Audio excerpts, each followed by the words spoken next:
Salut, c'est Trado, je suis content de vous retrouver pour l'analyse technique traditionnelle du CAC 40, du DAX, de l'UK100, du Nikkei et du SP500 pour les données de moyen terme. Il s'agit d'une vidéo sponsorisée par CMC Markets, mon partenaire CFD à risque limité. N'hésitez pas à ouvrir un compte de démonstration pour tester la plateforme et le service de CMC Markets. Alors, on commence également avant toute chose par une mise en garde. Il ne s'agit que d'une analyse technique, il ne s'agit absolument pas d'un conseil d'investissement. On ne peut pas acheter ou vendre sur la foi de cette simple analyse technique. Vous devez avoir une conviction personnelle ou faire appel à un professionnel avant d'acheter ou de vendre des indices. Il ne s'agit que d'une indication à titre purement informatif. Alors, commençons par le CAC 40 en données mensuelles, c'est-à-dire que chaque bougie que vous avez sous les yeux correspond à un mois de cotation avec les plus bas et les plus hauts du mois. Nous sommes donc ici et nous comprenons en quoi ce qu'il se passe actuellement est porteur, puisque nous confirmons maintenant depuis plus de 8 mois la cassure de cette grande résistance descendante. C'était ici, à aucun moment on est repassé en dessous de cette résistance. On a eu notre throwback, notre test du support qui était auparavant résistance. On a bien rebondi dessus et on semble repartir de l'avant. Donc on va dire que c'est la trame de fond de cette analyse.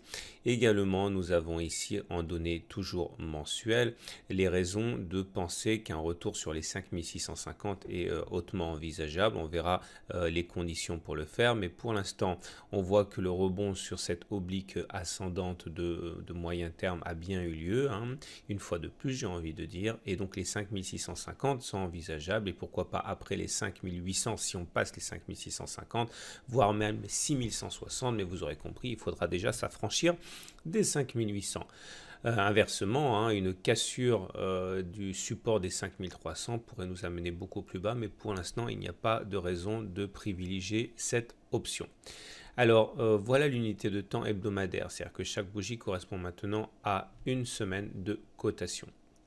L'élément important à voir sur ce graphe, c'est de constater que la fourchette d'Andrews, qui est là, je vous rappelle que la fourchette d'Andrews est constituée de 3 extrêmes consécutifs, en l'occurrence ici un plus haut, un plus bas, un plus haut, et cette fourchette d'Andrews normalement nous invite à aller chercher la médiane de la fourchette d'Andrews. Mais on sait également que lorsque l'on sort de la fourchette d'Andrews sans que l'on en ait eu rallié la médiane auparavant, eh bien invite à aller chercher un objectif correspondant à un contact avec les sommets 1 et 3, c'est-à-dire les 5560, et ce qui s'est passé cette semaine valide effectivement ce scénario potentiellement haussier.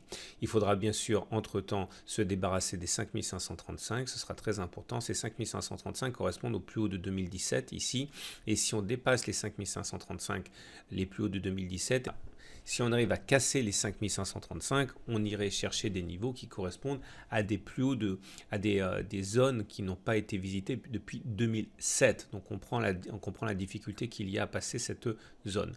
Au-delà, on retrouverait le fameux objectif des 5650 qu'on a mentionné tout à l'heure sur l'analyse en données mensuelles.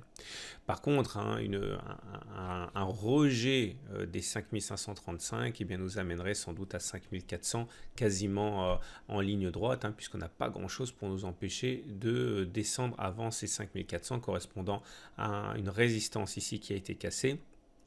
Et on sait que lorsqu'une résistance est cassée, elle change de polarité, elle devient support. Et puis derrière les 5300, un support évident sur l'année 2017. Parlons maintenant de la tendance en Ishimoku, toujours en données hebdomadaires. Vous voyez bien, la tendance elle est haussière en données hebdomadaires, ce qui nous permet justement de valider les objectifs haussiers. Le nuage est croissant, on a bien rebondi même assez facilement sur la Kijun, et depuis 2 semaines on est repassé au-dessus de la Tenkan. Donc retenez surtout qu'il faut casser les 5535 et après on se mettrait dans une mouvance assez dynamique à la hausse. Regardons maintenant le DAX 30. Alors le DAX 30 qui également est plutôt bien orienté. Regardez le nuage qui est croissant. Regardez le fait que nous soyons au-dessus de la Kijun, au-dessus de la Tenkan. Malheureusement, ici, pour le DAX, on n'a pas réussi à sortir de la fourchette d'Andrews. On a bien été faire contact avec le haut de la fourchette, mais là, pour l'instant, donc un retour sur la médiane reste tout à fait envisageable puisqu'on n'a pas cassé. Si on cassait la fourchette d'Andrews par le haut, le prochain objectif serait les 13 470 ici. Et puis ensuite, et bien au-delà, et bien des sommets hein, historiques, pourquoi pas envisager ça. Mais pour l'instant, il faut encore casser la fourchette d'Andrews. Au contraire, hein, ça c'est le même graphe que la semaine dernière. On voit qu'un échec à passer la fourchette d'Andrews nous ramènerait sur le support de référence qui est à 13 180.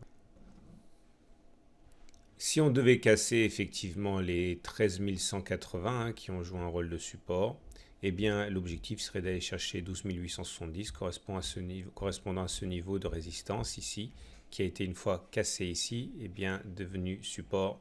Donc il faut compter sur les 12 870 comme objectif baissier en cas de cassure des 13 180. On enchaîne avec le SP500 qui n'en finit pas d'enchaîner les records historiques. Hein. Nous sommes toujours dans une tendance extrêmement haussière qu'il est très dangereux de tenter de contrer. Hein. Pour l'instant, aucun signe de faiblesse. Vous voyez comme le nuage est croissant. Vous voyez comme la Kijun, la Tenkan sont en support. C'est extrêmement haussier. On peut avoir éventuellement l'aide de ce support ascendant. En cas de cassure, on envisagera éventuellement une latéralisation, voire une baisse. Mais pour l'instant, il n'y a aucune raison de penser que la hausse puisse s'arrêter. Et le Nikkei maintenant également en tendance fortement haussière avec le nuage qui monte, la Tenkan qui sert de support, la Kijun également. On a cassé les 23 500 ici, hein, le précédent sommet, donc du coup on bénéficie d'une impulsion haussière due à la cassure de cette résistance. Et pour terminer, Lucasan également aussi avec un nuage qui monte, la Tenkan, la Kijun en support.